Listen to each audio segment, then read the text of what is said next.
ഭാരതീയ ജനതാ പാർട്ടിയുടെ സംസ്ഥാന അധ്യക്ഷൻ ശ്രീ രാജീവേട്ടൻ തെരഞ്ഞെടുപ്പ് പ്രചരണ വേളയിലെ ഒരു കാര്യം പറയുകയുണ്ടായി.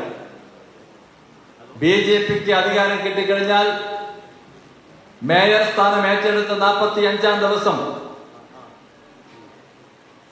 ആരാധനായ പ്രധാനമന്ത്രി നരേന്ദ്രമോദിജി തിരുവനന്തപുരത്ത് വന്ന് തിരുവനന്തപുരത്തെ ജനങ്ങളെ സാക്ഷിയാക്കിക്കൊണ്ട് അടുത്ത 5 വർഷം ഈ തിരുവനന്തപുരത്ത് നടക്കാൻ പോകുന്ന വികസന പദ്ധതികൾ അദ്ദേഹം പ്രഖ്യാപിക്കുമെന്ന് സംസ്ഥാന അധ്യക്ഷൻ പറഞ്ഞെങ്കിൽ ആരാധനായ പ്രധാനമന്ത്രി നരേന്ദ്രമോദിജി ജനുവരി അവസാനത്തോടുകൂടി തന്നെ വരും. അദ്ദേഹം 5 വർഷക്കാലത്തെ വികസന പദ്ധതികൾ ജനങ്ങളെ മുമ്പ് പ്രഖ്യാപിക്കുമെന്ന് സംസ്ഥാന അധ്യക്ഷൻ ഞങ്ങൾക്ക് ഉറപ്പ് തന്നിട്ടുണ്ട്. പറഞ്ഞത് പ്രവർത്തിക്കുക, പ്രവർത്തിക്കുന്നത് മാത്രം പറയുക എന്നുള്ളതാണ് പാർട്ടി. അതാണ് ഭാരതീയ ജനതാ പാർട്ടി. കഴിഞ്ഞ 13-ന് ശേഷം എല്ലാവരും ഉറ്റുനോക്കുന്നത് തിരുവനന്തപുരത്തിന്റെ മേയർ ആരാണ്, തിരുവനന്തപുരത്തിന്റെ ഡെപ്യൂട്ടി മേയർ ആരാണ്.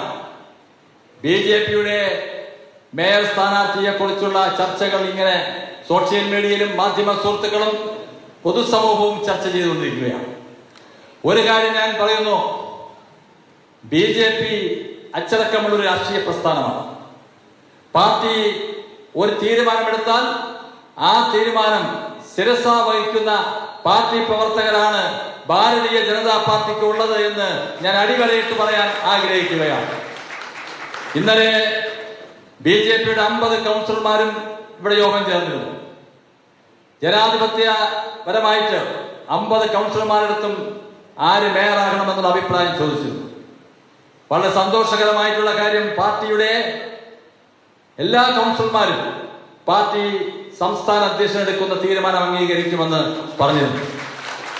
സംസ്ഥാന അധ്യക്ഷൻ ഞാനും അഡ്വക്കേറ്റ് സുരേഷും ശ്രീ സോമനും കൂടി ആ റിപ്പോർട്ട് സംസ്ഥാന അധ്യക്ഷന് സമർപ്പിച്ചു. അതിന്റെ അടിസ്ഥാനത്തിൽ സംസ്ഥാന അധ്യക്ഷൻ പാർട്ടിയുടെയും മറ്റ് വിവിധ പ്രസ്ഥാനങ്ങളുടെയും